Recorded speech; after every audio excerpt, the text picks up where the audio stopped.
Bonsoir à tous les amis, quel plaisir de vous retrouver. Ça y est, Noël est passé, il y a encore le premier de l'an qui arrive, mais surtout c'est une période où le foot ne s'arrête pas, hein. Il y a de la CAN, il y a de la Première Ligue, il y a le mercato hivernal qui démarre bientôt. Et je me suis dit, écoutez, ça faisait un petit moment qu'on ne s'était pas retrouvés en live. J'ai vu que la dernière fois, là, quand je change un petit peu mes titres, j'ai un aperçu de la dernière fois qu'on s'était retrouvés. Et c'était avec Yous pour la grande preview CAN.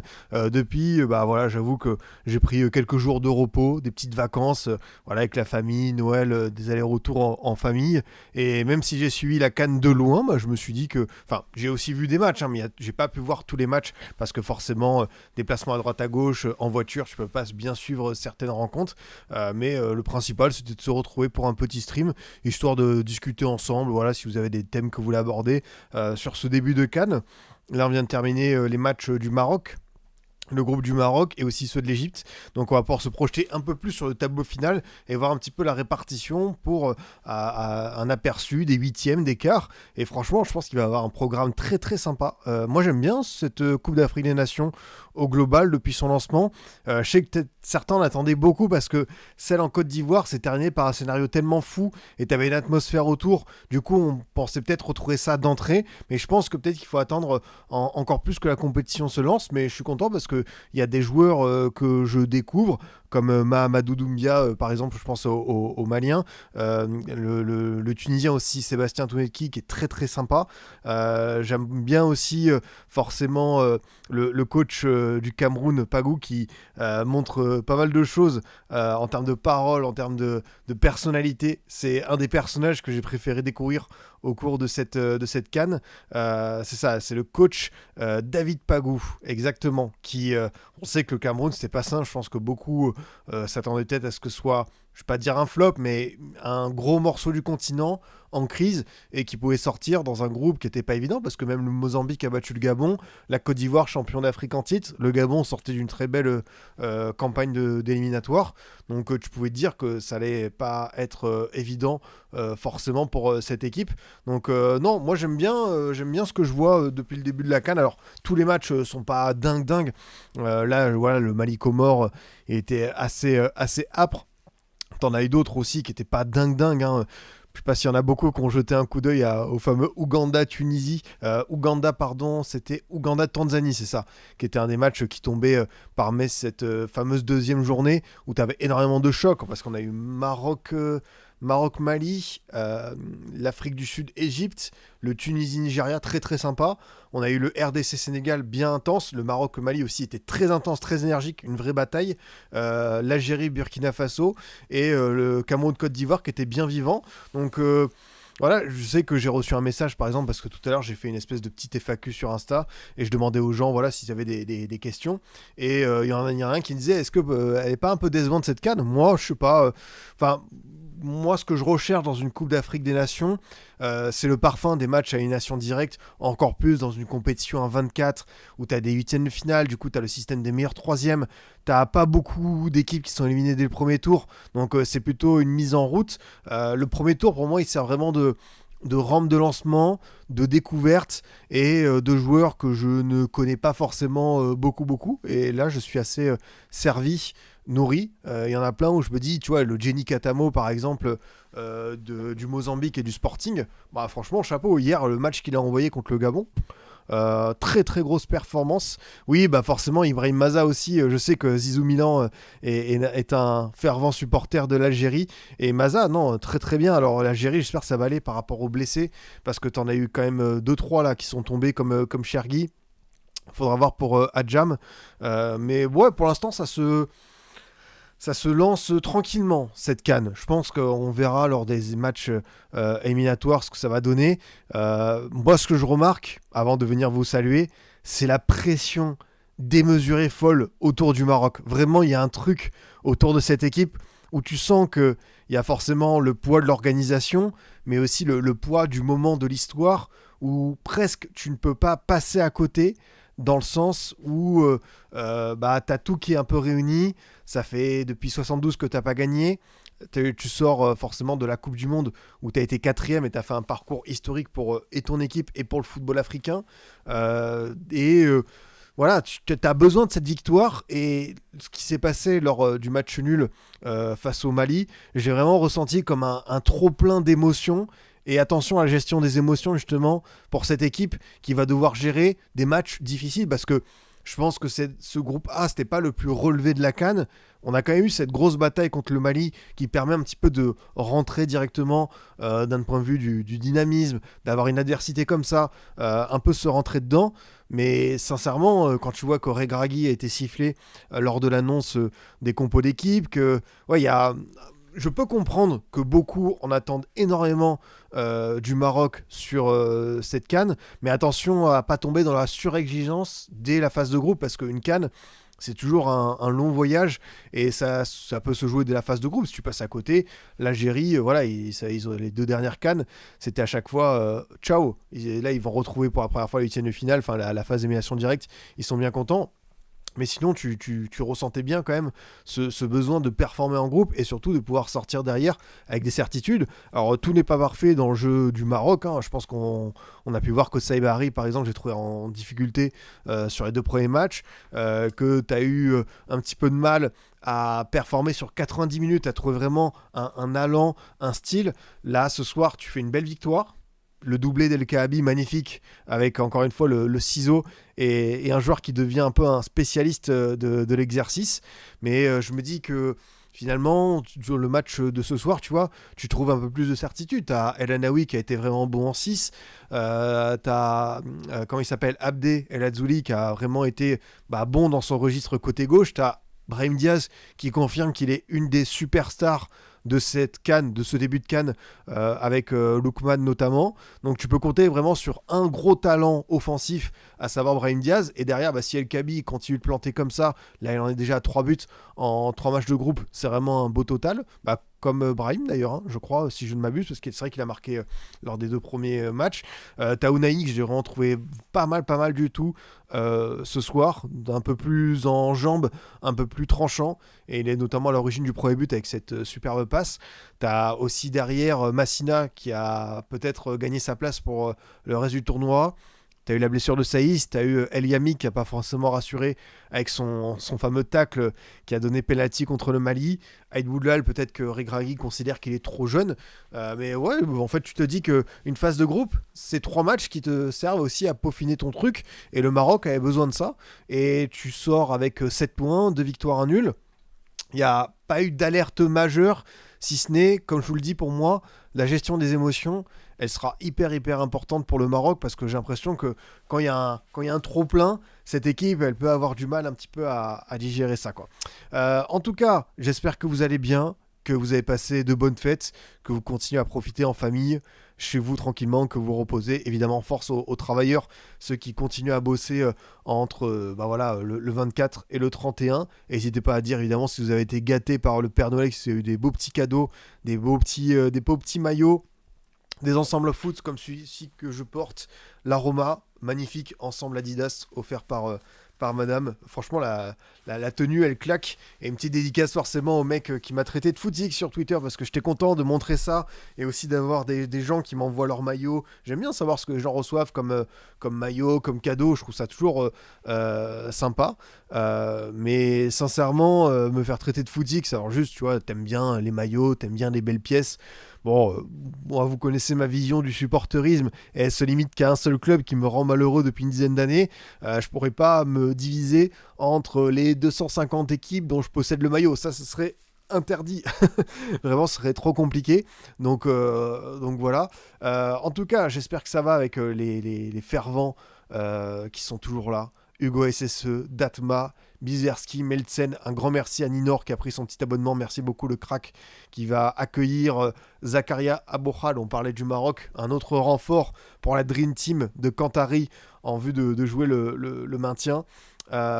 Et également dédicace à Yassir, Benji, Zizou, Gaspard, Sosochat, la modératrice qui vous rappelle, si vous aimez le contenu, tout ça, de vous abonner, de lâcher le petit like. Vous savez, pour la force, c'est toujours important. Une dédicace aussi à ceux qui écoutent en podcast, vous êtes nombreux, on termine l'année en beauté, vous êtes toujours présents, donc ça fait grandement plaisir.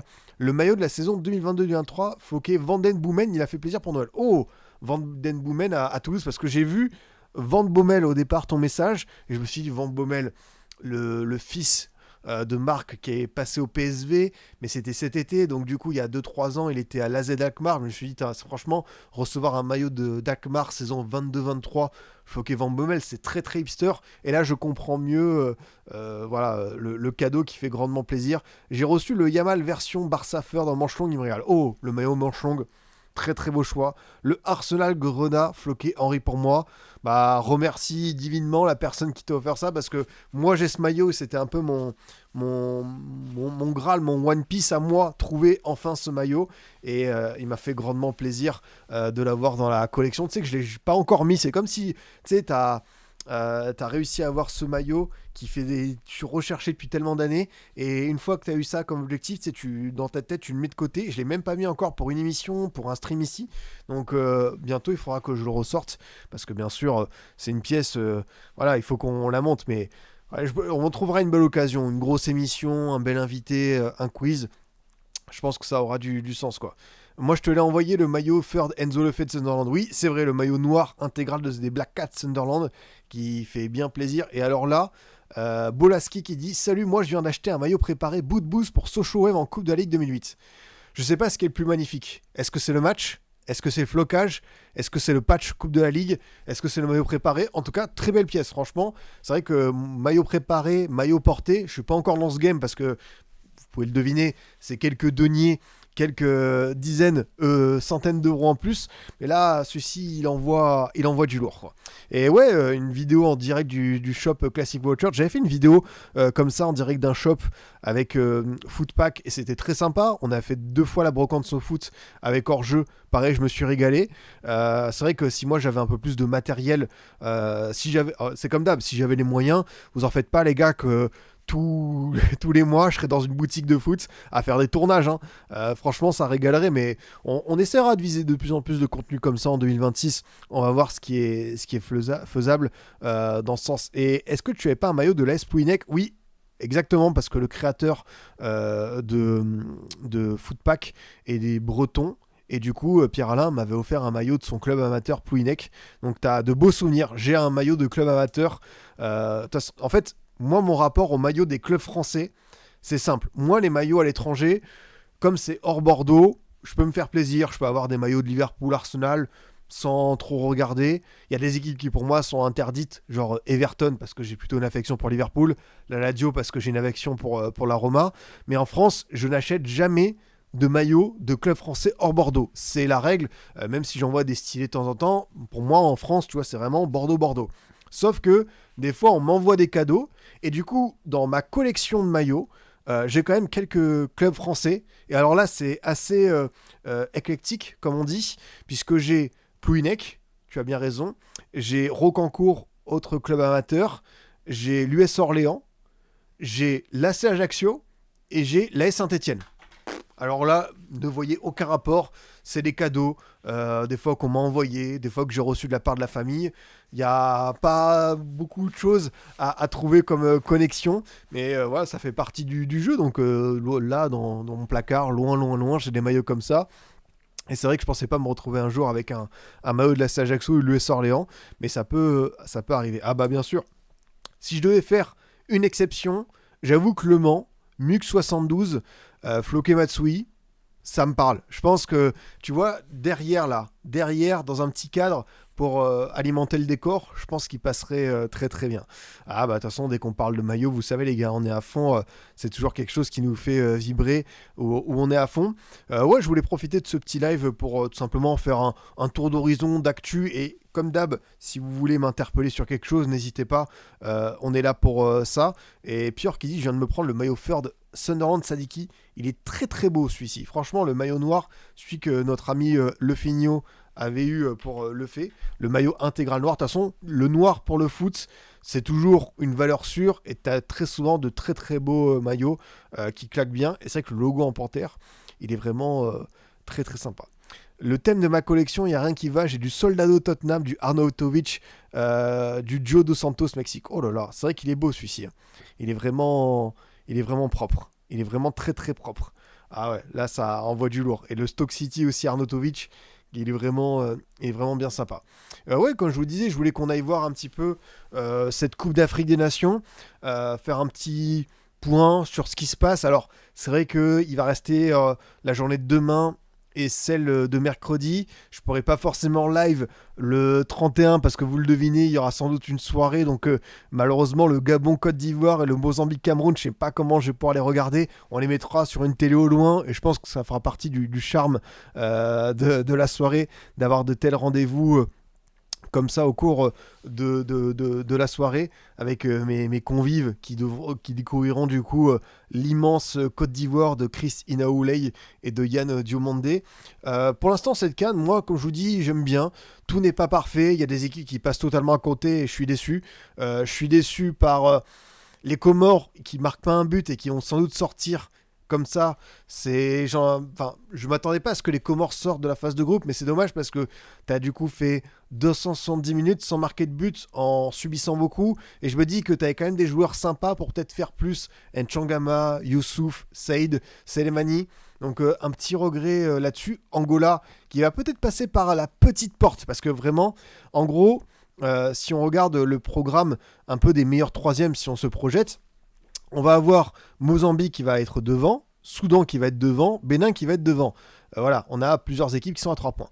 L'Angola, avec sa différence de but de -1, est déjà devant les Comores. Tout va se jouer demain sur les rencontres entre Nigeria, Ouganda et Tunisie-Tanzanie. Si la Tunisie et le Nigeria gagnent, normalement, ça devrait être bon pour avoir l'Angola. Donc, les Angolais demain seront à fond des supporters de la Tunisie, en sachant que pour moi, Angola, meilleur troisième, c'est un peu une sorte de piège maximal, parce que je trouve qu'ils sont passés à côté de leur phase de groupe, même si tu vois qu'il y a des intentions. T'as le fameux double pivot Show Maestro qui est pas mal du tout. T'as également, comment ça s'appelle, Freddy, 35 ans, qui fait une vraie belle canne. Moi, je trouve que cette équipe de l'Angola, t'as quelques cadres qui passent à côté, comme Mabouloulou qui a plutôt été remplaçant là, lors du dernier match. On a senti qu'il faisait un petit peu son âge. Dalla qui a marqué un but mais qui pèse pas assez. Enzola qui a été titulaire lors des premiers matchs, j'ai pas trouvé dingue. Même la scie défensive peut peut-être faire mieux. Mais l'Angola, tu vois, ça avait été vraiment une des réjouissances, une des très très belles surprises de la dernière CAN. Et là, pour le coup, ils vont peut-être se contenter d'une place de troisième. Mais finalement, ce groupe-là, Égypte, Afrique du Sud, Angola, Zimbabwe, en termes de niveau, je pense que c'était le plus relevé avec le groupe F. Je pense vraiment qu'il y avait du niveau parce que même le Zimbabwe qui termine avec un point dernier, ils n'ont pas été du tout ridicules. Le match contre l'Afrique du Sud, ils ont envoyé quelque chose de très sérieux. Ils ont donné 2 buts un peu cadeaux, donc dommage pour eux. L'Afrique du Sud qui peut-être était resté un peu, je vais pas dire mentalement, mais affecté par le scénario contre l'Égypte, avec l'arbitrage, avec le fait de ne pas avoir su battre l'équipe un peu favorite du groupe et renverser la situation. Mais l'Afrique du Sud s'est fait peur, mais finalement termine deuxième. Et on va voir quelle sera la suite du tournoi pour eux, parce que je pense que c'est une équipe qui peut nettement monter en puissance. Pour l'instant, c'est toujours particulier, parce que quelles équipes m'ont fait les meilleures impressions? Le Nigeria quand même. On est sur un gros morceau. Alors attention, parce que la fin de match contre la Tunisie a été un peu plus délicate. C'est une équipe qui peut se retrouver en situation périlleuse. Mais encore une fois, tu as un secteur, tu as une espèce de colonne vertébrale qui est pas mal quand même pour moi, avec Calvin Bassé qui est très très bon, qui est devenu le patron de la défense après Trostekong. T'as Ayaji, même si Ayaji aurait dû prendre rouge pour son tacle un peu horrible sur Hannibal Mejbri, mais qui au global fait quand même une belle canne. T'as Ndidi Iwobi au milieu de terrain, très sérieux. Osimhen a marqué, mais il a beaucoup gâché. Par contre, pour moi, il y a Brahim Diaz, mais le joueur pour l'instant de cette CAN, c'est Ademola Lookman. Franchement, Lookman, la CAN qu'il est en train de faire, c'est juste bluffant. À 28 ans, ce joueur, je me demande pourquoi est-ce qu'il n'a pas eu encore son top transfert. Après, tant mieux pour l'Atalanta qu'on a profité longtemps, mais c'est un vrai regret de ne pas avoir vu ce garçon un peu plus haut depuis un moment, parce que là il est impliqué sur 80% des buts de son équipe. Il y a la finition, on sait que c'est un joueur qui marque très très peu de buts, on va dire moches de manière esthétique, mais qui est souvent là dans les grands rendez-vous. Qualité de passe avec les centres qu'il a pu envoyer, juste magnifique, et même les feintes de corps sur le but qu'il met. Moi j'adore, je suis très très fan de Lookman, et si je devais dire un joueur pour l'instant de cette phase de groupe même si forcément on va attendre que les derniers matchs se terminent. C'est vrai que Brahim Diaz, je pense qu'il peut faire partie des 3 joueurs les plus marquants, mais celui qui m'a fait l'impression la plus... waouh, il m'a scotché, c'est Lookman. J'avoue que Lookman, il a fait très très fort pour l'instant sur ce début de CAN. Mais tu vois, la Tunisie, bon, ils perdaient 3-0, ils reviennent à 3-2. C'est... Voilà, faut pas les enterrer les Tunisiens. Vous savez que c'est ma take un peu surprise de la compétition. Je les imagine bien dans le dernier carré. Ils sont tombés sur un adversaire supérieur. Ça peut arriver, hein, voilà, c'est juste ça. Mais dans la réaction, j'ai bien aimé. Encore une fois, Sébastien Tounetki qui est rentré et qui a envoyé vraiment une très très belle demi-heure. Je crois qu'il est rentré aux alentours de l'heure de jeu, qui a un peu réveillé tout ça, qui a beaucoup percuté côté gauche. Et ça peut être une solution à la clé pour la suite, pour Travelsi, s'appuyer sur ce type de joueur parce que j'ai vu Achouri très très bon lors du premier match. Mejbri, tu vois, qui essaye beaucoup. Tu as les projections de Shkiri, de Sassi. Mais pour moi, la Tunisie manque encore un peu de talent offensif plus.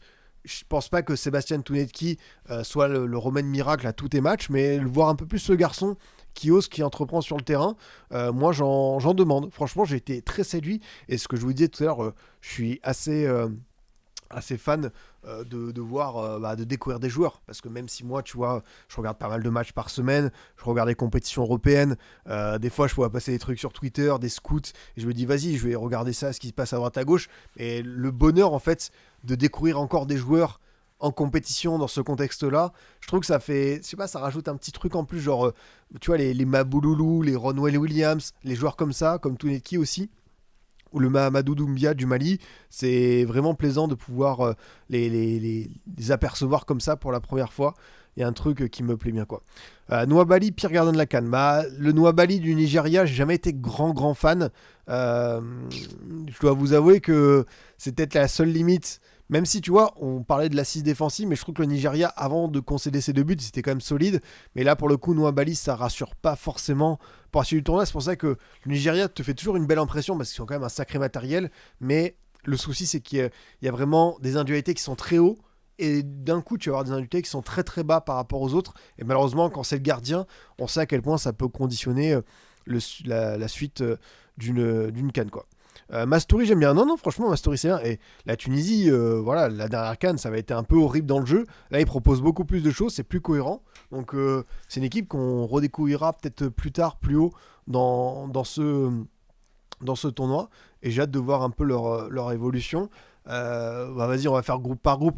Le Maroc, je me suis déjà exprimé longuement. Le Mali qui termine avec 0 victoire contre les Comores et la Zambie, c'est quand même pas dingue. Après, on s'attendait à ce qu'ils soient 2e dans ce groupe, donc ils l'ont. Mais dans la manière, il y a des choses à revoir. Ils ont répondu présent dans ce gros défi du 2e match face aux pays hôtes. Au niveau intensité, tacle, débauche d'énergie, ils étaient présents. On a vu des joueurs qui ont fait une très grosse perf. J'ai bien aimé le match de Sinaloco qui a obtenu ce penalty, qui l'a converti. Doumbia au milieu de terrain. Ce gars qui est parti d'Antwerp, qui est allé en Arabie Saoudite cet été, vraiment dommage qu'il n'y ait pas un bon club européen qui l'ait récupéré. Mais c'est vrai que Antwerp, entre lui et je crois que c'était Mandela Keita qui a fini du côté de Parme, si je ne m'abuse. Et même, on a parlé de Sadiki tout à l'heure, hein, si on ne parle pas que d'Antwerp, mais des autres clubs belges. La Belgique, la JPR Pro League, ça forme quand même beaucoup de très très bons joueurs. Et au milieu de terrain, il y a quand même pas mal de belles pépites, hein, faut le dire. C'est vrai qu'ils ont pris beaucoup de cartons jaunes contre le Maroc. Non mais franchement, on peut noter que c'était vraiment la bataille, quoi. C'était une sacrée bataille, ouais. 1, 2, 3, 4, 5, 6, 7, 8. Ah, c'est vrai qu'ils en ont pris un. Et en face, Maroc, tu vois, ils prennent qu'un. Mais bon, El Yami qui prend pas de jaune, alors que c'est Sinaoko qui proteste, qui en prend un sur le penalty. C'est quand même un petit peu abusé. On peut le souligner. Ah oui, puisqu'on parle du Mali, les gars, je voulais qu'on s'arrête quand même sur le parcours du coach malien. Tom Senfield, on parlait de la Belgique. Bah voilà, tant mieux. Ce mec, c'est Romain Molina s'il était devenu coach. Il a quand même entraîné en Belgique, en Côte d'Ivoire, aux îles Féroé, aux Pays-Bas, au Qatar, en Allemagne, en Finlande, Namibie, Zimbabwe, Émirats Arabes Unis, je crois, ou c'est Jordanie ça comme drapeau. C'est Jordanie, pardon, excusez-moi. Éthiopie, Nigeria directeur technique, Tanzanie, Yémen, Malawi, petit retour en Belgique, tranquille. Afrique du Sud, et alors là, l'enchaînement, c'est juste magnifique. En termes de sélection, c'est le Togo, c'est le Bangladesh, c'est Trinité et Tobago, c'est Malte, c'est la Gambie, c'est les Philippines, et là c'est le Mali. C'est le genre de mec, tu lui proposes une équipe top 20 FIFA, il va dire non, non. Par contre, si vous avez un truc au-delà de la 100e place FIFA, moi, franchement, je peux commencer à écouter. Pourquoi pas l'Estonie, si vous avez aussi un petit peu de Burundi en stock, ou pourquoi pas le Timor oriental, moi je suis preneur. La carrière de fou, je suis juste scotché. Donc voilà, il y en a qui se contentent de ça, qui aiment ce genre de trajectoire. On connaît certains joueurs. Hein. L'autre jour, je mettais en tweet par rapport à la victoire du Burkina Faso, Aristide Bansé. Aristide Bansé, si vous allez voir sa carrière, pareil, il n'a pas voyagé. En France, un des principaux gimmicks, c'était forcément Xavier Gravelaine. Pour ceux qui connaissent le foot sud-américain, t'as Abreu, le joueur uruguayen. Mais en termes de coach, parce que ouais, il a commencé à entraîner dans les années 90. Et après, il a vraiment fait... Les gars, il a que 52 ans. Vous imaginez tout ce qu'il a fait? On dirait qu'il a 52 ans depuis 52 ans quand même. C'est quand même très très fort. Mais du coup, t'as 52 ans et t'as déjà fait tout ça. Il a vraiment fait un beau tour de la planète, quoi. Mais voilà, il y a des opportunités qui ne se refusent pas. Mais bon, 5 matchs, 5 défaites avec le Yémen, un seul match, une défaite avec le Malawi, ciao. C'est pas non plus un exemple de stabilité. Par contre, la Gambie, c'est vrai qu'il est resté un peu plus longtemps. Il a quand même fait de la Gambie un pays qualifié en CAN. Donc, GG. Ouais, c'est vraiment, comme on dit, la carrière dédicace à Arthur Ray, c'est de 0 à héros sur FM, quoi. Le mec, il est parti, zéro diplôme, chômage, il a commencé au FC Zamel, et après, il s'est fait un petit kiff, quoi. Parce que, en vrai, le prime, en termes d'équipe, j'arriverais même pas à deviner, quoi. Parce qu'il en a fait tellement des challenges un peu farfelus. Mais tu vois, directeur technique du Nigeria, c'est quand même très propre, quand on connaît la formation là-bas. Mais ouais, ça, je pense la Gambie, il a resté 6 ans, il les a amenés en Cannes, c'est quand même beau, quoi. C'est-à-dire qu'il a commencé à 25 ans. Ah ouais, c'est le Wii style, c'est le Wii style de nos darons, quoi. C'est le mec qui a commencé très très jeune et qui s'est déjà fait un beau petit parcours de coach, quoi. Donc c'est vrai que quand je suis tombé sur ça sur Twitter, fallait que je vous le montre en live parce que c'est quand même un sacré délire, quoi. C'est vraiment toutes les équipes que Romain Molina il raconte dans ses vidéos, dans ses tweets en disant il se passe quelque chose là-bas ou attention, regardez, je vous l'avais dit, la progression du Bangladesh, elle est quand même assez folle. Donc dans ce groupe A, le Maroc qui a pris qu'un seul but aussi, c'est important quand même. Grosse défense, mine de rien, même si on sait qu'il y a un souci pour accompagner Agard qui lui-même n'a pas 100% de signes de fiabilité, de confiance. Mais comme je vous le dis, le Maroc, il y a cette espèce de chape de plomb, de trop plein de pression, de gestion des émotions qui va être particulier au fil de la compétition. Et en huitième de finale, le Maroc, et ça veut dire qu'ils peuvent retrouver l'Afrique du Sud en quart, équipe qui leur avait fait passer quelques frissons lors de la dernière compétition. L'Afrique du Sud qui va affronter le deuxième du groupe F, ça peut être le Cameroun. Le Cameroun ou la Côte d'Ivoire. T'imagines, là, en vrai, ça commence petit à petit à s'installer, mais la partie de tableau avec Afrique du Sud, Maroc, Algérie, Nigeria, 2D, ça veut dire que ça peut être la RDC, et tu envoies également un Cameroun. La partie de tableau du bas, c'est dantesque.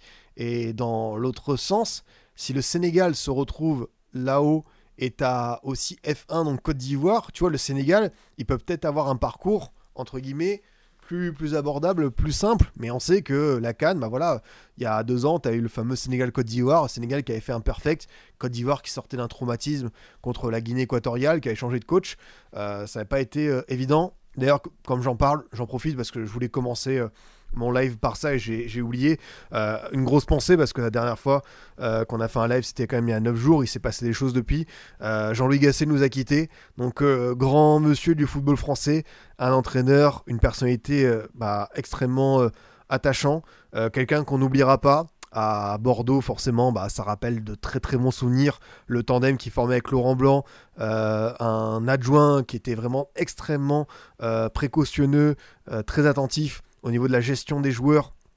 et de leur développement personnel, et ils savaient tout ce qui se passait dans leur tête. Donc c'était bien plus qu'un adjoint, Jean-Louis Gasset. C'est vraiment un des tout meilleurs adjoints qu'on a pu connaître, et même sa carrière de coach, elle est assez admirable. Donc voilà, je voulais avoir une pensée pour lui, pour sa famille, pour ses proches, parce que quand j'ai eu la nouvelle, j'avoue que ça m'a fait un petit truc, parce que forcément, voir un des premiers membres de l'épopée 2009 partir comme ça, bah, ça fait quelque chose. Et puis en plus, bah, même, tu vois, on continue de l'entendre sur Ligue 1+, j'aimais bien le consultant. C'est vrai qu'il avait ce côté un peu papy du foot français, quelqu'un qu'on avait envie d'écouter, qu'on avait envie d'être proche de lui. Donc petite pensée pour Jean-Louis Gasset, qui malheureusement nous a quitté le 26 décembre.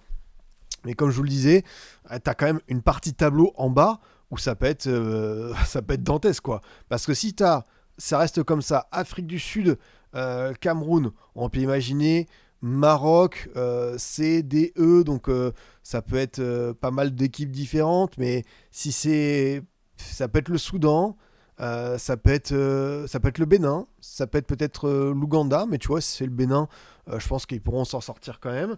Algérie contre RDC, tu peux te dire que l'Algérie est peut-être favorite, mais la RDC, on sait à quel point c'est une équipe qui a grandement progressé en Afrique ces dernières années et qui a fait un match intéressant, même si je trouve que leur première période était un peu faible contre le Sénégal, mais au retour des vestiaires, c'était un vrai bon visage. Et le Nigeria qui peut par exemple affronter, pourquoi pas l'Angola. Tu vois, Nigeria-Angola, par exemple, typiquement, même si je pense que le Nigeria est supérieur, ça peut être un match grandement piège pour cette équipe. Donc ouais, on commence directement un petit peu à se projeter. On va voir le verdict du dernier match. Et pareil, tu vois, l'Égypte, on n'en parle pas parce que l'Égypte, c'est vrai qu'ils sortaient d'une dernière CAN très décevante. Ils sont là, partie tableau du haut. Ils évitent Afrique du Sud, Maroc, Algérie, Nigeria. Bon, ils vont peut-être retrouver le Sénégal, pourquoi pas aussi la Côte d'Ivoire. Ça pourrait être un sacré affrontement. On sait qu'il s'est passé beaucoup d'Égypte, Côte d'Ivoire en Afrique, assez légendaire, avec des dénouements particuliers. Mais j'ai bien aimé quand même l'Égypte, ce qu'ils ont montré. Encore une fois, tout n'est pas parfait. Le scénario contre l'Afrique du Sud, je vais pas dire que c'est un match de bandits, mais il s'est pas passé loin. C'est quand même une équipe qui a su à la fois être menée au score et renverser la vapeur contre l'Angola. C'est une équipe où ils ont su changer de système en cours de match, avec la sortie notamment d'Achour lors de la première rencontre. Tu sens que il y a ce potentiel offensif qui est là. Salah, Marmouche, Mostafa en doublure, très aigué. J'aime beaucoup Zizo. Zizo qui a une grosse activité, qui se balade un peu partout, qui est vraiment peut-être un des facteurs X de cette équipe égyptienne. T'as El Shanaoui qui est toujours là. On sait que c'est un gardien qui est peut-être pas le meilleur, le plus dominant, mais qui sait quand même des fois se sublimer sur certaines rencontres. Et l'Afrique du Sud, c'était compliqué. Franchement, ils ont fait un vrai bon match. Le Oswin Apolis, pareil, ça fait partie des joueurs que je découvre durant cette CAN, le milieu offensif d'Orlando Pirates. Mais franchement, très bon joueur de football. C'est vraiment un poison. Ceux qui connaissent l'Afrique savent qu'il y a Mokoena et Ronwen Williams, ou même Mbokassi, qui sont quelques noms un peu connus. Mais Lyle Foster aussi, l'attaquant de Burnley. Mais moi, ma découverte côté Sudaf, c'est vraiment Oswin Apolis. C'est quand même un sacré poison quand il est en jambes, en forme comme ça. Et du coup, l'Égypte, tu vois, dans ce groupe de la mort, mine de rien, ils vont sortir en tête. On pouvait dire qu'ils pouvaient être favoris sur le papier, mais être premier dans l'Afrique du Sud et l'Angola, c'est quand même un premier accomplissement. T'as Salah qui est bien, qui est encore une fois parfois discret, mais qui sait répondre présent quand il faut. Marmouche qui a fait un vrai bon premier match. Et je trouve que défensivement, ils ont eu ce match où ils devaient souffrir avec le fameux carton rouge d'Ani, être à 10 pendant une mi-temps. Et on sait qu'en Afrique, quand l'Égypte doit garder un score, les mecs se transcendent et c'est un truc totalement différent. Et c'est un bourbier sans nom pour aller les rattraper. Et du coup, après, encore une fois, pour moi, la fameuse action de la main, je la trouve abusée. Et j'aurais donné penalty Afrique du Sud parce que je veux bien qu'il y ait l'histoire de main d'appui et tout. Mais là, c'est un peu too much. Donc ils s'en sortent bien, mais voilà, c'est aussi dans leur ADN identité parfois de passer comme ça par la petite porte. Même si là, pour le coup, ça t'ouvre pas mal de possibilités pour la suite du tournoi, hein, parce que tu pourrais être vraiment bien. Dans le groupe C, comme je vous ai dit, Nigeria, vraiment fan. Attention à la fin de match contre la Tunisie. Tunisie, pareil, j'ai envie de les revoir. Le Sénégal et le Congo. Gros match quand même. Hein. On a eu le droit à une adversité. Ça s'est rendu coup pour coup, chacun sa mi-temps. On a senti quand même le Sénégal assez supérieur techniquement et capable d'imposer un vrai rythme. Le seul souci, c'était la finition, parce que Jackson en a deux, Ismail Assar, il en a deux de mémoire. Iliman Ndiaye est actif, mais il peut encore faire mieux parce que c'est le joueur que j'attendais peut-être le plus sur cette CAN, tellement je trouve qu'il a changé de dimension. Et pour l'instant, je reste sur ma faim, mais je pense qu'il est encore capable d'élever le niveau. Derrière, tu vois, c'est quand même assez solide. J'aimerais voir peut-être un peu plus de changements de rotation. Je pense que ce sera le cas sur le dernier match face au Bénin, même si tu vois, le Bénin a battu comment ça s'appelle, le Botswana, donc il faudra s'en méfier. Mais tu vois, il y a certains joueurs que j'ai envie de voir un peu plus, un Lamine Camara, un Chérif Ndiaye qui avait marqué sur le premier match, Ibrahim Mbaye, excellente entrée, 17 ans, vraiment qui a impulsé quelque chose de différent. Donc ouais, je pense que ce Sénégal est un peu dans cette stature du favori où leur seule limite, c'est l'efficacité dans les deux surfaces. Euh, à part le souci de conversion des occasions, voilà, c'est ça exactement. Comme tu le dis, Medou, le Sénégal montre que c'est bien gros. Je suis totalement d'accord avec toi. L'impression laissée sur la première mi-temps, il est quand même assez saisissant. Mais tu sais que c'est aussi une des limites de certaines équipes. Parfois, c'est de manquer ce petit côté chirurgical, clinique. Ça va faire la différence quand il faut. Lors du premier match contre le Botswana, c'était un adversaire faible, donc tu pouvais te permettre de louper quelques occasions parce que le gardien botswanais il termine quand même avec une dizaine d'arrêts, ce qui est assez fou. Là contre la RDC, t'as quand même une grosse défense parce que Touan Zébé, qui était pas là lors du fameux match éliminatoire en septembre où le Sénégal avait renversé la RDC au stade des Martyrs, il s'était mené 2-0, il avait emporté 3-2, ça peut faire différence à un Touan Zébé comme ça. Attention à Masuaku qui est sorti blessé, qui a fait cette fameuse espèce de contrôle semelle raté qui a permis au Sénégal d'égaliser. Bongonda, très très bon, franchement, lui aussi, c'est un joueur, en fait, je le vois qu'avec le côté sélection, donc c'est bien aussi des fois de dire qu'il y a des joueurs qui performent beaucoup en sélection, peut-être moins en club, mais là j'ai vu que il a 30 ans, il est du côté du Spartak Moscou, et apparemment il pourrait partir cet hiver. Tu vois, un Théo Bongonda dans des clubs un peu type Toulouse, peut-être type Angers, je sais pas s'ils ont les moyens, en Ligue 1, en termes de profil d'ailier un peu différent, pourquoi pas essayer de l'attirer, ça pourrait être quelque chose. J'ai trouvé Mouko un peu discret sur le match contre le Sénégal. Sadiki a quand même été bien tenu et je pense qu'ils avaient identifié lui dans ce rôle un petit peu de poumon du milieu de terrain. Mais voilà, la seconde période quand même, il a monté un petit peu d'un cran le curseur. Bakambu qui marque encore et qui pourrait devenir bientôt, je crois, le meilleur buteur de l'histoire de la RDC au niveau de la sélection. Mais ouais, côté RDC, j'ai quand même été impressionné par la charnière Touanzebe Mbemba qui a fait un gros match. Et voilà, c'est une équipe qui n'a peut-être pas le meilleur réservoir par rapport à d'autres mastodontes en Afrique, mais ils ont tellement progressé, faut pas oublier de ce qu'ils reviennent. C'est une équipe qui désormais peut embêter à peu près n'importe qui. Sur 90 minutes, ce sera peut-être compliqué, mais petit à petit, tu vois, tu te dis qu'ils ont quand même un matériel qui est pas trop dégueu, que tu as de plus en plus de joueurs qui peuvent sortir du banc, les fistons Mayele, les Nathalem beaucoup, les Michel-Ange Balikchika, tout ça. Pourquoi pas Kakuta aussi qui est toujours là, mais le 11 est quand même pas mal du tout. Donc la RDC, j'ai vraiment envie de voir.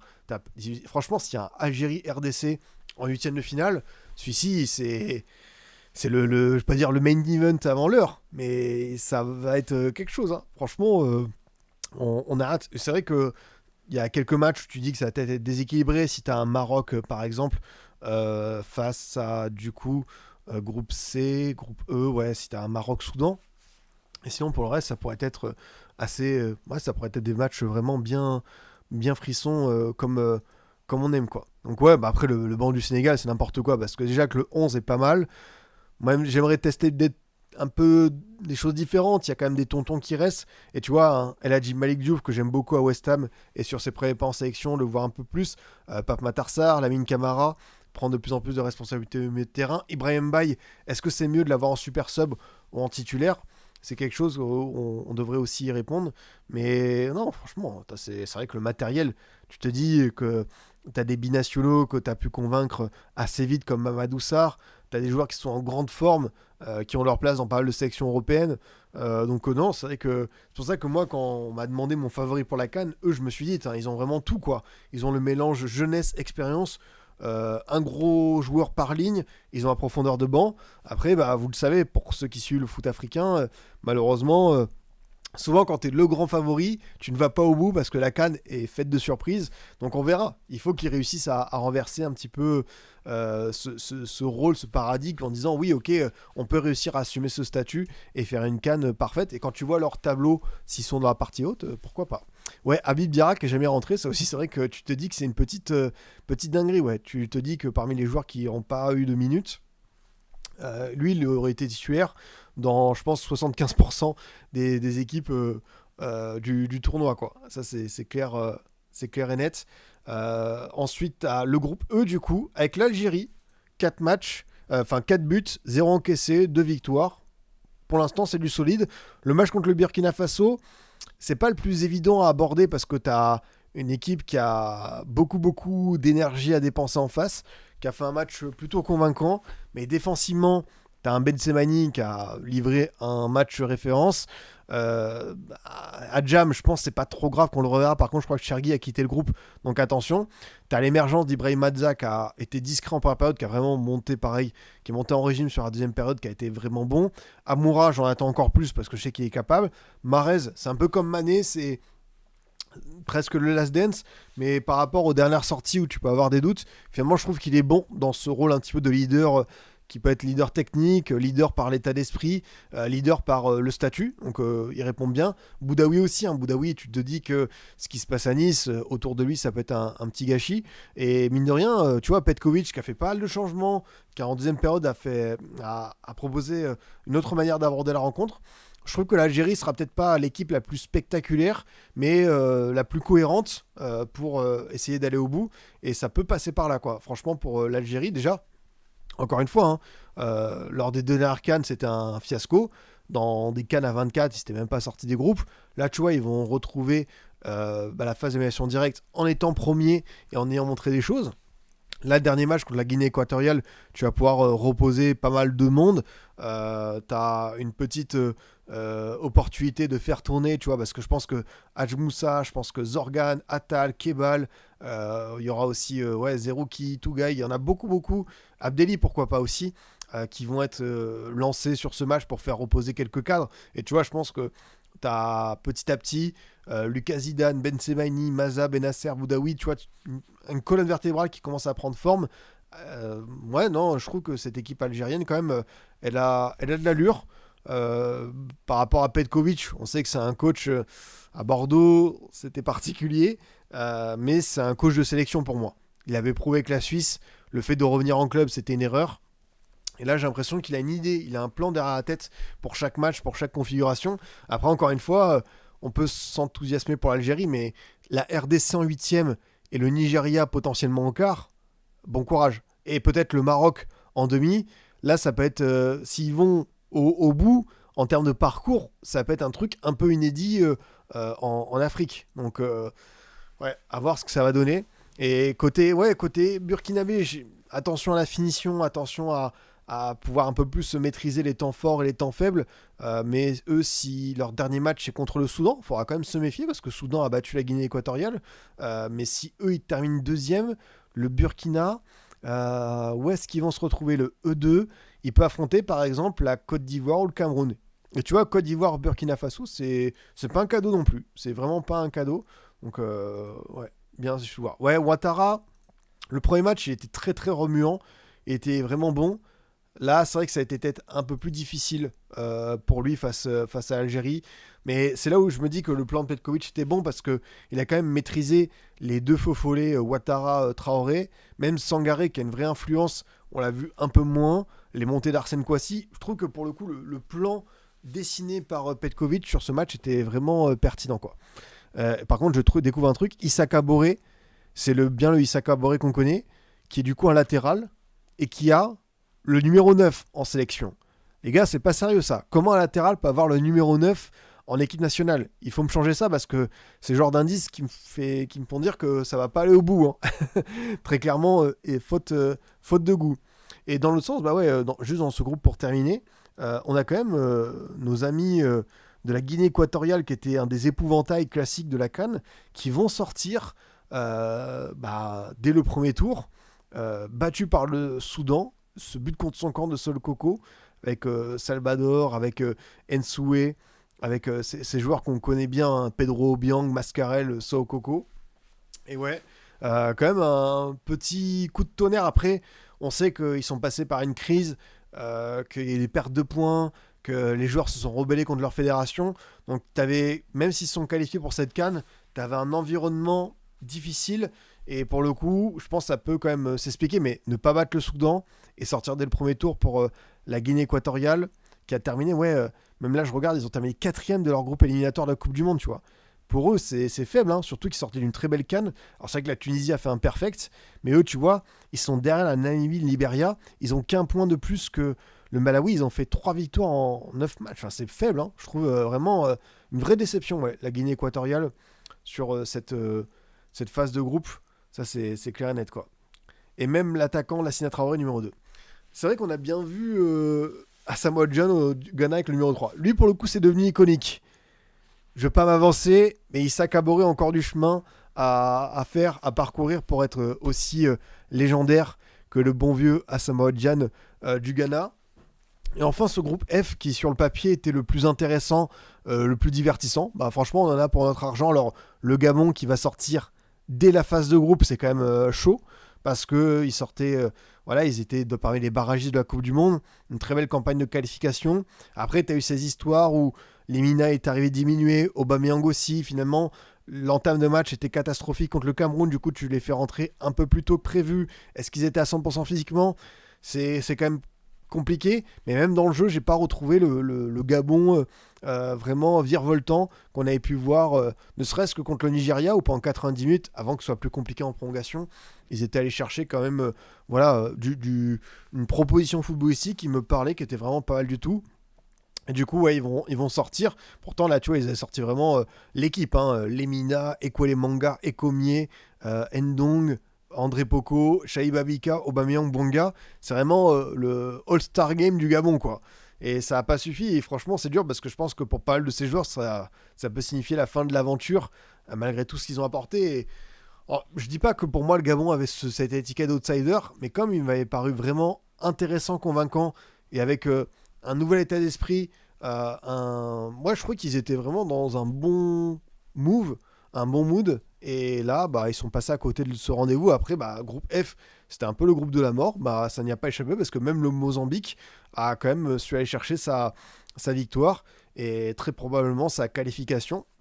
Eux aussi, il faudra les surveiller parce que on connaissait Renildo, mais gros coup de cœur pour Jenny Katamo, élu homme du match, qui a vraiment tout fait, qui a été excellent. Et en termes de progression, le Mozambique, c'est quand même conséquent. Après, encore une fois, on parlait tout à l'heure de comment ça s'appelle de Thompson Field. Le Mozambique, est-ce qu'ils n'étaient pas obligés de se qualifier avec un tel drapeau, quoi? Le drapeau où tu as quand même, t'as quand même une AK-47 sur le drapeau. Euh, ça, c'est un outil agricole, je sais plus comment ça s'appelle. Le flot du drapeau, quoi. Une étoile jaune, un livre, une AK-47 et un outil agricole. Pourquoi pas? Mais franchement, voilà, ils auraient dû se méfier parce qu'à partir de ce moment-là, je savais que le Mozambique allait performer, allait avoir son mot à dire. Après, oui, c'est vrai que le Gabon, comme tu dis, j'ai parlé de All-Star Game parce que c'est que les noms qu'on connaît par rapport à cette équipe. Mais Kwele Manga, 37 ans, qui a jamais été pour moi un foudre de guerre en club et qui là est en National 1, je crois, du côté du Paris Trade Atlético. Oui, au bout d'un moment, je pense que c'est difficile d'avoir une équipe compétitive avec 11 joueurs homogènes qui peuvent te tirer vers le haut. C'est sûr que tu vas avoir des faiblesses comme ça euh, pour, euh, pour le Gabon. Et pour le coup, ouais, le Mozambique, on verra un petit peu la suite de leur parcours. Mais forcément, le match qui était hyper intéressant hier, c'était le Côte d'Ivoire-Cameroun, très vivant. Ça allait dans tous les sens, avec Amad Diallo qui fait un bon début de CAN, qui a été vraiment pas mal. J'ai bien aimé, bah forcément, le milieu de terrain, je trouve que c'était un peu faible. Enfin, pas faible, mais je trouve que ça manquait d'un registre différent, parce que c'est beaucoup dans ce qui a pu être le succès 2023, même si ça avait peut-être plus série par rapport à Sangaré, t'as Kessie Fofana, mais l'entrée de Christian Houley qui a impulsé quelque chose de différent. J'espère que Emers Faé va avoir l'audace de mettre un jeune comme ça un peu plus déterminant sur le front de l'attaque. Ouais, pareil, tu vois, la Côte d'Ivoire a quand même un bel effectif, mais Ghislain Conan, gros match, malgré le CSC. Après, c'est pas un CSC, tu vois, hyper volontaire avec la frappe déviée. Mais encore une fois, le Cameroun, chapeau, parce que je les attendais pas. Enfin, on le sait que le Cameroun, c'est quelque chose de très particulier parce que même quand ils sont malades comme ça, soit ils sortent c'est une guerre interne, ça explose de tous les côtés de la phase de groupe, soit ça va au bout. Il n'y a pas peut-être de juste milieu pour cette équipe, et mine de rien, bah, t'as de la qualité, vraiment de la qualité. Je pense à Baleba Avom au milieu de terrain, Brandon Momo qui a fait vraiment un match de gros travailleurs sur le front de l'attaque, Nani Namasso, l'Auxerrois, qu'on prend plaisir à voir en Ligue 1. J'aime beaucoup ce que je vois de sa part et je pense que c'est le genre de joueur qui peut vraiment changer de dimension au cours des prochains mois, attirer beaucoup de monde. Kofané sur le front d'attaque par rapport à Eta Young sur le premier match, c'était une option intéressante. Tu avais les Pistons qui forcément ont posé des soucis, hein. Yongwa et Chama 2, ça n'a pas été évident je trouve pour la Côte d'Ivoire de maîtriser ça, même si au global je trouve que en termes de possession, possession je pensais que c'était plus en faveur des éléphants, tu vois, donc je trouve franchement le Cameroun s'est bien défendu. C'est vrai que ça a manqué peut-être un peu de précision au niveau des tirs cadrés, mais le match était assez propre, hein. Franchement j'ai bien aimé ce que j'ai vu de deux côtés, et surtout le Cameroun qu'on n'attendait peut-être pas à ce niveau, mais comme on le sait, hein, c'est quand t'es en danger que t'es pas en danger, c'est quand t'es pas en danger que t'es en danger. Donc cette équipe, on s'en méfiait pas, mais peut-être que ça va devenir un danger pour d'autres à force de les sous-estimer, parce qu'ils ont quand même de la ressource, de la qualité. Et logiquement, logiquement non, s'ils sont F2, ils basculent peut-être dans cette partie de tableau-là. Donc attention, mais c'est vrai que demain, ça va être une grosse concurrence pour savoir qui va terminer premier. La Côte d'Ivoire a l'avantage d'affronter un Gabon, entre guillemets, déjà en vacances, déjà éliminé, tandis que le Mozambique a peut-être l'espoir de ravir cette deuxième place. T'imagines si le Cameroun termine troisième, c'est-à-dire que le Cameroun pourrait être un adversaire du Nigeria ou des 1 du Sénégal. Tu pourrais avoir un Sénégal-Cameroun ou un Nigeria-Cameroun, si jamais le Mozambique faisait l'exploit. Donc attention, parce que ça peut renverser beaucoup de choses à ce niveau-là dans ce groupe qui est assez vivant, ouais. Franchement, j'aime bien ce que je vois. Donc voilà, ouais, gros point Cannes. Je sais pas si vous avez quelque chose à rajouter, mais je pense qu'on a fait un beau tour pour l'instant de ce qu'on a pu voir. Est-ce que je pourrais faire peut-être une équipe type de mes coups de cœur depuis le début du tournoi? C'est vrai que je pourrais le faire, histoire de montrer un petit peu ce qui m'a le plus plu. Alors après, c'est vrai qu'il y a des joueurs qu'on connaît déjà, d'autres qu'on sait pas. Hervé Kofi, comme d'hab, Ligue 1 Cannes, lui avec le Burkina, il répond toujours présent. C'est quand même dingue le niveau de ce garçon. Je vais mettre Touan Zébé. J'ai adoré son match face au Sénégal. T'as Doumbia, le Malien, qui a fait un match XXL face au Maroc lors de la deuxième journée. On va quand même mettre pas mal de beau monde offensif, je pense, hein. Brahim Diaz, qui est très très fort. Alors je pense que c'est plus Brahim pour le Blaze. Hop, ouais, je pense que c'est ça. T'as Lookman qui pour moi porte aussi.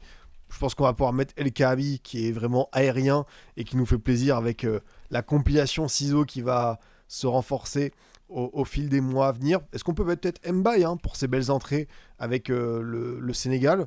Je pense que c'est un petit sens. Bon, c'est le drapeau français, mais je pense que vous avez deviné. C'est assez évident qu'il joue pour les Lions à Teranga. Ouais, Namasso, pourquoi pas? Franchement, Namasso, ça a du sens de le mettre dans... Bon, c'est une équipe assez offensive, mais on est là pour s'amuser. Par du moment, c'est vrai que le Jenny Katamo, j'aurais pu le mettre aussi dans ce sens parce qu'il m'a vraiment fait grandement plaisir. Ben Semaini, c'est vrai que je l'ai trouvé vraiment monstrueux pour le moment avec l'Algérie.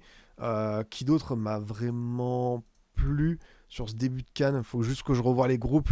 Tac. Non, il y en a qui ont fait leur truc. Ouais, Nigeria, t'as Bassé qui a été bon. Tunisie, j'ai pas mis de joueur tunisien. Peut-être Ali Abdi, qui a quand même été hyper entreprenant sur les premières sorties. Bien aimé également. Et ouais, j'ai pas mis d'Égyptien, j'ai pas mis de Sudaf. L'Égypte, il manquerait peut-être un défenseur, j'aurais pu mettre par rapport à tout ça. Et ouais, Cameroun, peut-être mettre celui qui a joué hier en piston, Chama 2. Je pense que ça pourrait être une bonne idée, parce que Chama 2, il m'a bien plu sur le match hier.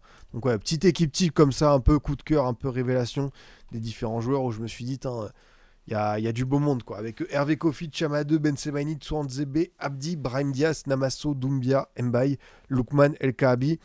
C'est quand même propre, hein. Ouais, Amad Diallo, Valérie, Mejbri, Salah Eddine, Ahmad, le 5 d'Egypte. Ouais, vous êtes bon. Franchement, il y a pas mal de coups de cœur depuis ce début de CAN. Je pense que ça s'entend pour un peu tout le monde. Il y a la CAN qui occupe pas mal les esprits. J'avoue que j'ai pas non plus regardé tous les matchs de Première Ligue, mais il se passe des choses quand même en PL, parce que c'est le fameux Boxing Day. Aston Villa, les boss. 11 victoires de suite. Ce succès à Chelsea, qui n'aurait pas dû être une victoire parce que ça a été très compliqué pendant 1 heure. Je sais pas comment Chelsea a fait pour rater certaines occasions et surtout avoir un tel manque en termes de joueurs de côté. Parce que c'est vrai que Garnacho, même Pedro Neto, je le mets un peu de côté parce que Pedro Neto, il est capable vraiment, sur un rendez-vous, d'élever son niveau et d'être très très bon. Mais Garnacho, Gittens, c'est quand même vraiment faible au global depuis leur arrivée à Chelsea. Et c'est vraiment regrettable d'avoir un joueur comme ça qui est en dessous du côté des Blues. Mais dans ce sens, tu savais que. Après, j'ai bien aimé le pied droit de Rhys James, le corner très très bien exécuté. Comme d'habitude, tout le monde maintenant copie un peu Arsenal, où tu vas aller chercher une sorte d'écran pour gêner Martinez et tout. Donc ça a fonctionné, mais Rhys James, entre le coup franc contre Newcastle et là ce corner déposé sur la tête de Joao Pedro, il est revenu à un niveau, Rhys James, qui est quand même assez saisissant, très plaisant. Et je suis content pour lui parce que j'ai toujours apprécié ce joueur, malgré les blessures. Je trouve qu'il avait vraiment une qualité de centre, une qualité de pied droit qui était nettement au-dessus du lot. Et ouais, le voir comme ça revenir au premier plan, c'est quand même une vraie bonne nouvelle et pour Chelsea et peut-être pour l'Angleterre. Côté Aston Villa, je sais même plus quoi dire sur cette équipe. Après, bah voilà, ce qui me plaît avec eux, c'est que c'est vrai que certains disent c'est une équipe qui a beaucoup de réussite, c'est une équipe qui a pas beaucoup de blessés, et patati et patata. Oui, on le sait, mais au bout d'un moment, quand tu fais 17 victoires sur tes 19 derniers matchs et que tu as 11 succès de suite, est-ce qu'on peut juste dire oh bah c'est de la chance? Non, ça fait un truc quand même où tu as un moment un peu Aston Villa où les mecs, c'est vrai qu'ils se connaissent par cœur parce que t'as pas eu non plus énormément de mercato. T'as forcément eu Guessant, Bizot, Sancho, Lindelof, et t'en as eu un autre qui a débarqué, je sais plus qui. Sinon, l'équipe, elle a quand même peu bougé, tu vois. De l'an dernier, il y a tout le monde à part Lindelof. Buendia qui est revenu de Leverkusen. Et tu vois, moi, la meilleure preuve pour dire que Aston Villa, c'est un truc qui marche tellement fort avec Unai Emery, c'est Buendia. Buendia qui s'était fait les croisés, qui est revenu, qui a souvent été remplaçant, qui a été envoyé en prêt en Allemagne. Et Buendia, tu vois, cette saison, il est revenu, mais il est vraiment bon, quoi. Genre, il vole la place de personne. Et du coup, tu peux te permettre d'avoir un Watkins sur le banc qui rentre et qui fait la différence. T'as aussi Onana, Digne, tu vois, t'as quand même de la réserve. Attention parce que à l'Emirates, de mémoire, t'as Bouba Kamara et Matikash qui sont suspendus demain soir. Parce que t'as un rendez-vous quand même demain qui est assez costaud avec ce Arsenal Aston Villa. On sait qu'il y a quelques années, Arsenal était peut-être pas loin de prendre le titre et que c'était une défaite contre Aston Villa à la maison qui avait peut-être coûté justement ce trophée final. On verra si le scénario se répète. On sait qu'il y a beaucoup, ouais, j'ai parlé de la gestion émotionnelle pour le Maroc tout à l'heure, on sait que pour Arsenal, de plus en plus on va rentrer dans un mood où, attention, où chaque point, chaque match va être extrêmement important, alors que finalement, il reste quand même 20 journées, donc tu vois, un championnat, ça reste très très long. Et là, comme City est revenu à 40 points, que Villa est là à 39, tu sens que tu vas quand même avoir la pression autour d'eux. Et ouais, c'est vrai que, bon, sans faire de bruit, oui et non, mais Liverpool, tu vois, 3 succès de suite, 32 points, quatrième. Liverpool qui est passé par un truc un peu catastrophique où ils ont fait 7 défaites au cours de 9 matchs entre Champions League, la Coupe et la PL. C'est vrai qu'on a été un petit peu alarmiste. Mais là, tu as l'impression que ça rentre un peu plus dans le rang. Après, bah, c'est des victoires qui sont pas simples, hein, parce que tu gagnes 2-0 contre Brighton, ok. Tu l'emportes à Tottenham dans un match assez disputé. Tottenham finit à 9. Et tu as cette victoire contre les Wolves, seulement 2-1 contre le dernier de PL. Donc rien de glorieux. Mais Florian Wirtz, tu vois, qui avait fait sa première passe dès contre West Ham de mémoire, là, qui a enfin marqué. Donc un joueur qui s'y libère de plus en plus. Ekitike sur l'action de Wirtz, qui fait quelque chose d'excellent. Et Ekitike, bah, si vous avez suivi ma vidéo un petit peu bilan mi-saison, je disais que Cherki, forcément, parce qu'il a un niveau stratosphérique. Mais Ekitike, ce qu'il fait aussi dans ce Liverpool-là, je suis totalement fan. On sait que voilà, tu as quand même ce prix de 95 millions d'euros qui est pas simple à assumer, et je trouve qu'il s'en accommode bien, et il correspond au profil de neuf très complet, très généreux, très actif, qui va pouvoir se balader un peu partout, que recherche à la fois Slot, mais également, je trouve, dans l'ADN Liverpool, je trouve qu'Ekitike, il correspond à ça, et pour l'instant, ces 5 premiers mois, ils sont radieux, enfin, je vois un mec qui est en train vraiment d'accumuler de la confiance, et ça sent bon, et pour Liverpool, et pour les Bleus en vue de la Coupe du Monde. Non, mais c'est vrai que ça. Liverpool ne jouera pas le titre, mais peut-être finir troisième ou quatrième cette saison de transition. Alors, parler de saison de transition quand tu as dépensé 450-500 millions d'euros, je suis pas forcément fan, mais tu te dis que tu vas assurer ta place en Ligue des Champions, parce que rappelez-vous que l'Angleterre, je crois que c'est à 70% sûr, ils auront une cinquième place pour la LDC, donc tu te dis que Liverpool, alors certes, tu as beaucoup de concurrence, parce que Liverpool n'a que 7 points d'avance sur Everton ou sur Tottenham, qui sont 11e et 12e, donc ça peut aller encore très vite, mais ils ont quand même un effectif où tu te dis que pour terminer parmi les 5 premiers, tu as de grandes chances, et je les imagine bien être à cette place-là. En Ligue des Champions, c'est toute la question, est-ce qu'ils sont capables de faire un gros parcours? Oui. Est-ce qu'ils ont des lacunes? Évidemment. Tout dépend, parce que, mine de rien, ça se trouve, en termes de tirage au sort, peut-être qu'ils auront un truc plus accessible que l'an dernier, où tu vois, ils étaient tombés sur le PSG, où c'était quand même très très costaud. Donc peut-être que Liverpool, ça peut être un sous-marin dans ce sens, où tu te dis que ouais, pourquoi pas les voir. Bah, on sait que c'est une équipe qui a une ADN Ligue des Champions quand même assez prononcée. Donc je me méfie quand même d'eux. Et surtout, le principal pour un Slot, c'est d'avoir passé cette tempête, les mauvais résultats contre Sunderland, contre Leeds, où on s'était dit qu'il était menacé, qu'il devait faire des victoires, il a fait que des matchs nuls, mais il y a une sorte de compromis où il a pu continuer. Et du coup, là, tu vois, on lui laisse un peu plus de temps, de liberté pour travailler. Et quelqu'un le dit dans le chat, c'est vrai que je vois bien Slot mettre Frimpong ailier et trop fort en élimination. On sait que Frimpong, il a déjà joué même avec les Pays-Bas dans ce rôle-là. Et lui aussi qui est revenu de blessure, ça peut faire du bien, parce que là, tu as enfin pas mal de tes fameuses recrues de tout ce mercato XXL qui sont aptes, parce que là, tu avais Wirtz, Ekitike, Kerkez, Ripong qui ont répondu présent. Tu as Chiesa qui a fait sa première titu. Alors certes, c'est que Wolverhampton dernier de PL, mais voilà, on a un Liverpool qui, sans faire de bruit, qui est redevenu quatrième, et je pense que c'est la place où on peut les voir en fin de saison sans trop de suspense. Les amis, on va parler d'un phénomène français. Ryan Cherki, ce match contre Nottingham, la passe décisive pour Reinders, elle est excellente, pile dans le timing. Et Reinders a dit un truc très juste, il a dit, nous, on doit juste être très attentif à l'appel et au moment où on va déclencher ça, parce que Ryan, il va nous la mettre quoi qu'il arrive. C'est-à-dire qu'à City, on est aussi en train de prendre conscience de l'émergence du phénomène, et on peut lui faire reposer beaucoup de responsabilités, parce qu'on sait qu'il a le talent pour finalement te donner le bon ballon, et la passe pour Reinders illustre bien. Et alors le but à la fin, qu'est-ce que tu veux faire? Enfin, c'est le monde de Ryan Cherki. On est sur une première partie de saison, un début d'aventure qui est juste phénoménal, et ça fait tellement plaisir pour lui, parce que certains se disaient le passage Lyon-City c'est trop haut, est-ce qu'il fallait pas ce fameux club intermédiaire qui aurait pu être le cas il y a un an et demi avec Dortmund? Finalement, pour l'instant, j'ai l'impression que le truc, l'étape de transition, il s'en sort pas trop mal à City, mais c'est surtout évidemment tout ce qu'il a pu prendre comme remarque, comme déclaration, comme truc. Enfin, je sais pas si on s'est rendu compte, parce que là, c'est un petit peu passé, mais il n'y avait pas beaucoup d'arguments footballistiques pour dire leur aversion ou pourquoi ils n'aimaient pas Cherki. C'est ça qui m'a dérangé le plus.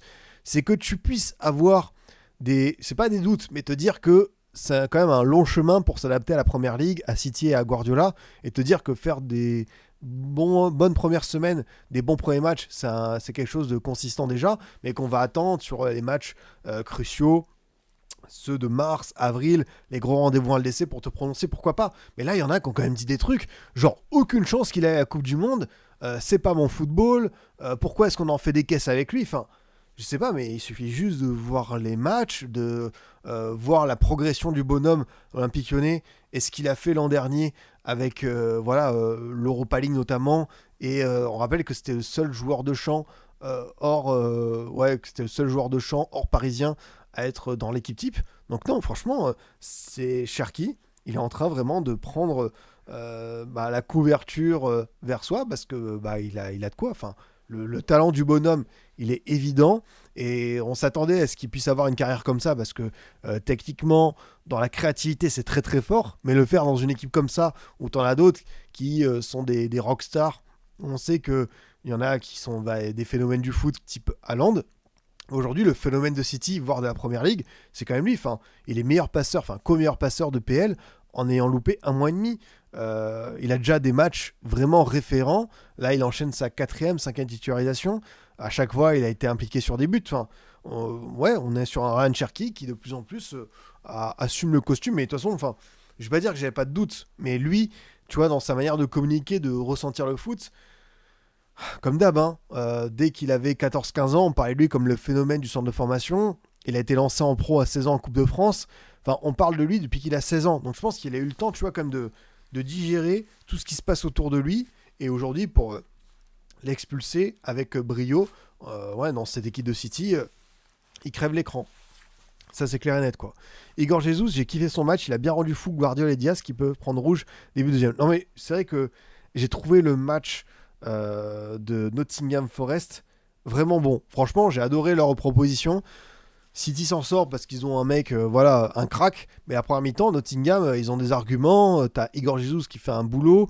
T'as Hudson-Odoi qui est Gibbs White qui te fout pareil un boxon dans ta défense. T'as, comment il s'appelle, Elliot Anderson qui est vraiment bon derrière. Ceux qui ont regardé la vidéo avec Willow, c'est le joueur que je verrais bien à Manchester United pour être enfin le gros milieu de terrain dont ont besoin les Red Devils. Mais Nottingham, enfin, ce qui s'est passé à Nottingham entre le départ de Nuno, le passage très court de Ange Postecoglou et l'arrivée de Sean Dyche, faut pas oublier que Nottingham, ils ont quand même un vrai bel effectif et que l'an dernier, ils étaient pas loin du tout d'accrocher la LDC. Là, ils sont 17e, mais je les vois vraiment continuer à s'échapper de cette zone rouge, quoi. Moi, je suis pas trop inquiet pour eux.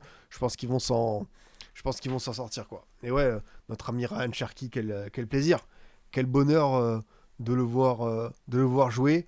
Du coup, United, tu vois, pareil, hein, United qui revient bien, 6ème, qui enchaîne, qui est un peu, c'est des montagnes russes, mais battre Newcastle, c'est quand même une belle performance pour eux dans le cycle Amorim. Et c'est vrai que ça a manqué encore une fois. Là, t'avais pas Bruno, mais derrière le Hayden Even qui est en train, pareil, de totalement prendre la place d'un Lenny Euro, par exemple, dans la défense. C'est pas mal, tu vois. Il gagne sans Mbeumo, qui était un petit peu l'attraction, le bonhomme numéro 1 de l'attaque. C'est bien ce qui se passe à United. Prochain match, en plus, ils reçoivent les Vols. Du coup, tu dis qu'ils peuvent enfin enchaîner 2 victoires de suite. On pense au même personnage, je pense tous. Donc, peut-être. J'ai pas encore parlé de Tottenham. Alors, Tottenham, c'est vrai que j'ai fait cette vidéo où j'ai dit que c'était ma déception principale. Forcément, le match d'après, ils le gagnent. Ils reviennent à la 11e place. Ils peuvent, tu vois, très très vite se rapprocher de la 4e, 5e place. Mais ce qui me déçoit le plus avec Tottenham, au-delà du classement des résultats, c'est comme je le dis, c'est le fond, la proposition. Il y a des matchs où même quand c'est des rivaux comme Chelsea ou Arsenal, ils n'ont pas été à la hauteur et ils ont joué un match normal quand les autres, ils jouent un derby. Et c'est ça qui m'a le plus interpellé. Il me manque encore une fois ce 10, ce joueur qui va faire la connexion, que ce soit Simmons, que ce soit forcément ceux qui vont revenir de blessures comme Kulusevski ou Maddison. Mais après, tu as quand même un bel effectif. Aux Spurs, je trouve que tu as quand même des joueurs sur lesquels t'appuyer. Quand tu te dis que tu as Romero, Van de Ven comme charnière, c'est quand même pas mal du tout. Poro Spen sur les côtés, Vicario au cage. Tu peux avoir un milieu de terrain, Pape Matarsar, Palinha. Tu as Kudus. Après, devant, Post, Kane, Son, ça peut manquer de qualité, mais tu vois, Richarlison est pas dégueu en ce moment. J'ai adoré l'entrée de Wilson Odobert. Tu as Matistel qui est également là, qui n'a pas joué sur le dernier match. Mais les Spurs, c'est toujours particulier, mais en fait, ce que je disais, c'est plus par rapport au début. Est-ce qu'on va laisser du temps à Thomas Frank, qui lui-même me déçoit, mais je pense que c'est un coach qui connaît la Première Ligue et qui est capable de tellement mieux. Donc peut-être lui laisser un peu plus, tu vois, gérer son business et pouvoir nous proposer quelque chose de différent. Mais attention, parce que L'an dernier, ils se sauvent grâce à l'Europe. Là, encore une fois, en Ligue des Champions, ils sont 11e pour la phase de championnat. Ils sont bien, même vraiment bien. Pourquoi pas accrocher le top 8. Mais en première ligue, j'en attendais bien plus. Alors, c'est mieux que l'an dernier où ils étaient 16e, 17e, où c'était pas de la cata absolue, même s'il y avait de la marge par rapport à la zone rouge. Mais là, ouais, c'est vrai que c'est un petit peu coup-ci coup-ça. T'as eu des gros matchs comme celui à l'Etihad. Après, on sait que Tottenham, c'est la kryptonite de City. Mais j'en attends encore plus de cette équipe, quoi. La gestion de Tel est désastreuse. Mathys Tel, je sais pas qui pourrait le récupérer, qui aura l'audace de le récupérer. Mais tu vois, été 2026 en prêt, je sais pas, je suis Monaco, je suis peut-être l'Olympique de Marseille si jamais il y a un départ de Greenwood. Mathys Tel, j'essaye de faire un coup, quoi. Alors, très clairement, ça peut être sympa. Le Paris FC en vrai. Est-ce que Mathys Tel n'aura pas envie quand même d'une équipe qui joue la Coupe d'Europe? Alors après, peut-être que Monaco l'an prochain, ils y seront pas. L'OM, très probablement. Ça peut aussi avoir une influence sur ce choix-là. Ouais, on verra quoi. Nous, Lyon, on serait volontiers de le recentrer. Vous allez vraiment récupérer tous les Wonder Kids, quoi. L'attaque Hendrik Tel, je pense qu'elle peut vraiment, bien claquer sur le papier. Ça peut être assez savoureux, quoi. Ouais, du coup, le programme Première Ligue. Demain, on a pas mal de matchs. Ah ouais, ça s'enchaîne bien. On a Burnley Newcastle, Chelsea Bournemouth, Nottingham Everton, West Ham Brighton, Arsenal Aston Villa. Gros rendez-vous. En même temps que la CAN, ça va être sympa de zioter ce qui va se passer. Le Manchester United Wolves également. Et le jeudi, on aura pour le premier de l'an Palace Fulham, Liverpool Leeds, Sunderland City. Très intéressant celui-ci. Et Brentford Tottenham. Ouais, beau programme. Et dès le 3, on aura cet Aston Villa Nottingham le samedi 3 à 13h30. Magnifique, merveilleux. Pareil, le Leeds Manchester United à 13h30 le dimanche. Peut être très sympa. Et on a un City Chelsea dimanche 18h30. Vraiment beau programme. Hein. J'aime beaucoup ce qui se passe. Bakwa, tu vois un autre transfert après. Bakwa, il a déjà joué avec Strasbourg. Donc peut-être repartir à Strasbourg en prêt. Et je pense que du côté du Racing, il serait archi chaud parce que je trouve qu'en plus, il manque. Alors, tu vois, de temps en temps, t'as Martial Godot, t'as Amo Ameyo, mais sur la durée, avoir un vrai ailier comme Bakwa, ça leur manque. Peut-être qu'ils vont tenter le truc de le récupérer. Et je pourrais l'entendre. En prêt, deal gagnant pour tout le monde. Nottingham, t'as un joueur qui retrouve du temps de jeu, Bakwa qui se relance, et Strasbourg qui récupère un joueur majeur. Il va jouer, t'inquiète pas. Moi, je te dis que le mercato qui s'ouvre dans 2 jours, il est long, et ça m'étonnerait pas que pour Bakwa, il puisse se passer 2-3 trucs. On verra. On verra si tu as cette opportunité qui s'ouvre. Et on va terminer par forcément cette information, les amis. Je sais pas si vous l'avez vu. C'est terminé pour Francaise du côté de l'OGC Nice. Et c'est Claude Puel qui a récupéré l'équipe. Claude Puel qui revient à 64 ans. Je pensais plus vieux que Claude Puel, tu vois. Mais Claude Puel qui retrouve la Ligue 1, c'est quand même quelque chose d'assez... en saison 2025-2026, ramener Claude Puel, tu vois, il n'avait pas entraîné depuis 2021 avec une dernière expérience à Saint-Étienne. Je pense que Hugo SSE pourra nous en parler, c'était pas dingue. Surtout qu'à Saint-Étienne, on voulait vraiment lui donner pas mal d'ambition. Sinon, forcément, Puel, c'est Monaco et le titre de 99. T'as Lille, où ça a été une très belle réussite. L'OL, où ça a été peut-être un peu plus contrasté, même s'il y a une demi-ligue des champions. Nice, vrai beau passage, parce qu'il n'y avait pas beaucoup de moyens, et surtout en termes de niveau de jeu, la saison 2015-2016, c'était incroyable avant Lucien Favre. Petit passage en première ligue, une expérience à l'étranger, Southampton Leicester. Southampton, il a quand même entraîné Van Dijk. Et Saint-Étienne, puis Nice. Par où commencer? Pour moi, je pensais pas qu'ils iraient sur un nom aussi ancien. Je pensais peut-être qu'ils iraient sur un coach qu'on a peut-être vu un peu plus récemment en Ligue 1, peut-être qu'il n'y avait pas d'autre solution, mais ça montre un petit peu le truc, Ineos qui se désintéresse de ça, qui a dit on a fait partir Francaise. Alors est-ce que c'est une démission, est-ce que c'est un licenciement par rapport aux indemnités? Ça peut avoir sa petite importance, mais ils se disent qu'il n'y a pas d'argent et Claude Puel, il s'en moque, tu vois, de l'argent à ce stade de sa carrière qui je pensais était terminée, de son âge. Donc l'important pour Puel, je pense, c'est de toute façon, c'est de terminer les 6 mois, maintenir l'équipe, faire peut-être un truc en Coupe de France, on sait jamais, mais surtout c'est ramener un petit peu de paix au sein du club. je dis pas que c'est un choix politique, mais quand tu vois que Jean-Pierre River a récupéré la présidence du club, qu'il est revenu avec l'autre dirigeant, que je crois qu'il s'appelle Cohen, et que t'as Puel, c'est un petit peu les anciens qui viennent sauver l'OGC Nice. On sait que ça peut être un vieux réflexe, même dans le foot, d'avoir comme ça les tontons qui viennent pour éteindre l'incendie. C'est pas du niveau de Domenech, non, très très loin de là. Mais curieux de voir comment Claude Puel, qui a quitté la Ligue 1 en difficulté il y a 4 ans, va revenir dans ce championnat qui a quand même pas mal évolué, dans une équipe malade. Je pense qu'il va forcément bazarder l'Europa League, qui est déjà bazardé depuis longtemps, mais tu vois, les 2 derniers matchs contre Ludogorets et Go Ahead Eagles, c'était un peu l'honneur, l'orgueil qui vont parler pour éviter le zéro pointé. Mais c'est vrai que quand j'ai vu les images, tu vois, de Claude Puel qui était dans le vestiaire niçois, qui serrait la main à Jonathan Klaus, à Sofiane Diop, à tout ça, j'ai l'impression que c'était un peu irréel de voir Claude Puel revenir. Francaise, ça s'arrête là. Pour moi, ça aurait dû s'arrêter avant. Dès le moment où ça commence à totalement déraper à l'automne, même à partir du moment où il y a eu les incidents de Lorient, et il aurait dû s'en aller. Euh, je pense que c'est 1 an et demi hyper contrasté parce qu'il y a une fin qui est désastreuse, cataclysmique, mais il a quand même emmené cette équipe à la 4e place de Ligue 1. Quand tu regardes l'effectif, c'est quand même une petite performance en soi, donc on peut pas le mettre de côté.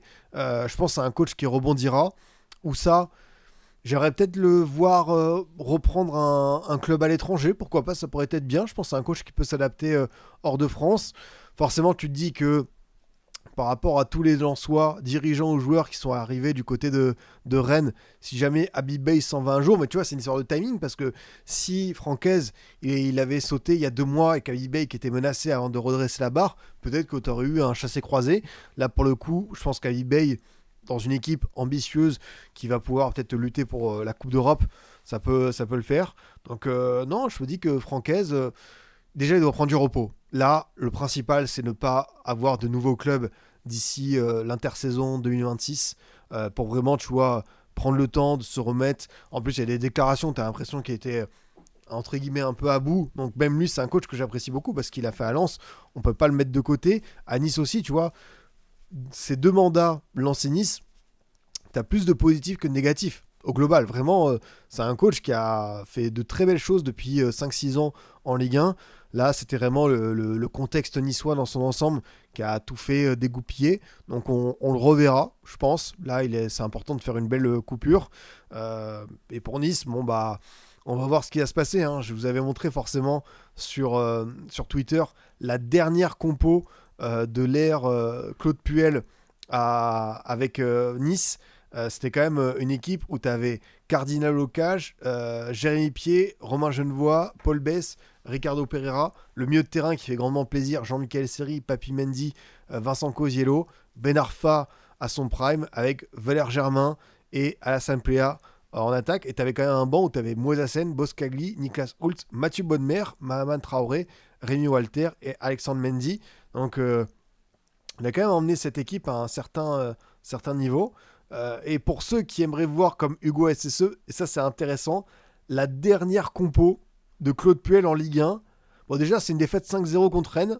Tu le sens là, hein, le Jogo Bonito. Tu sens que là, ça envoie du lourd.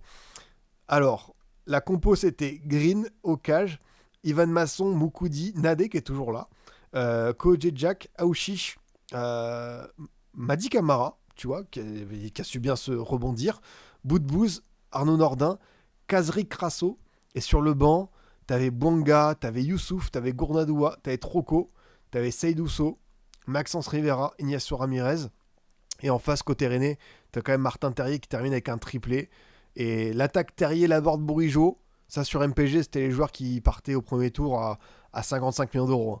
C'était dur d'en avoir d'autres. Milieu de terrain aussi avec Santa Maria, Martin et Maillère. Et sur le banc, t'as quand même Kamaldine Souleymana, Amari Traoré, Badé, Andy Diouf. Ouais, t'as du beau monde, hein. Mathis Sabine, Serou Girassi. Putain, Genesio, il avait sur le banc Girassi, Abin, Souleymana, Andy Diouf, Hugo Tchoukou. Il avait même Badé. C'est pas mal, hein. C'est costaud, hein. Franchement, c'est propre, hein. Donc voilà, on va redécouvrir le bon vieux Claude Puel en Ligue 1.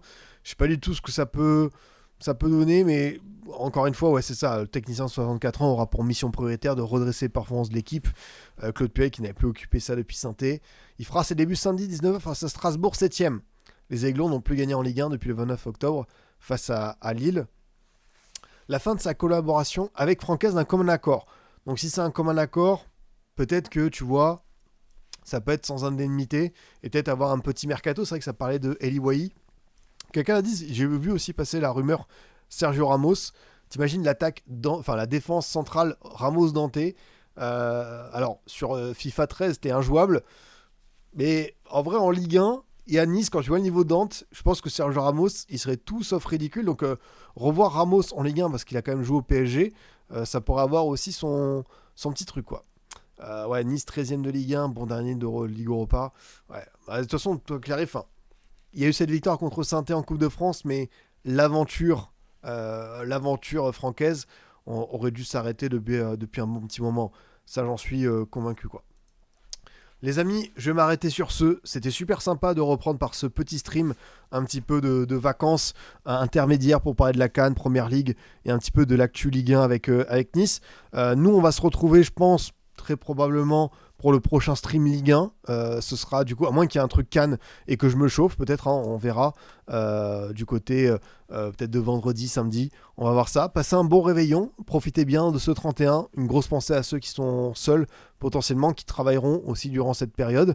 Je vais mettre évidemment cette émission en replay sur YouTube, en podcast. Pour ceux qui voudraient écouter, n'hésitez pas, comme d'habitude, les étoiles, les likes. Vous connaissez le rendez-vous. Et nous, sinon, s'il n'y a pas un stream camp, s'il n'y a pas un stream Cannes, je pense qu'on se retrouve le dimanche pour débriefer la Ligue 1 après le derby PSG par FC. Passez une bonne soirée les boss et je vous dis à très vite. Salut à tous.